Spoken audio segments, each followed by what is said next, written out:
Boleh tak kita sambut perayaan Hari Ibu yang disambut hari Ahad minggu kedua? Jawabnya haram, syirik, dosa besar. Hari Ibu ni hari kafir laknat. Berapa kali nak khabar lah ulama daripada dulu tu. Hari Ibu ni hari kafir laknat. Nampak? Wala tattabi'u khutuwatis syaitan. Jangan ikut ni jejak lakon setan. Hari Ibu dipanggil Mother Day. Dia ada kait dengan Hari Mother of Church.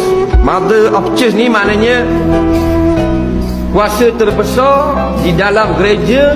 Nampak? Diberi kehormatan pada seorang perempuan, dipanggil Mother of Church. Ambil daripada Virgin Mary Siti Maria. Nampak? Dia setiap minggu kedua bulan April sambut. Tu zaman dulu, zaman gelap. Zaman pertengahan ni bermula pada abad yang ke-19.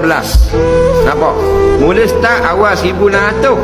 Senyap. Lepas tu lah abad ke-1600 ni dia orang apply dengan gereja, dengan kerajaan, minta jadikan Hari Ibu sebagai hari cuti umum.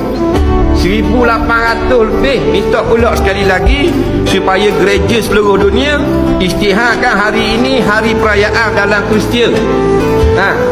1862 tak silap, pada tahun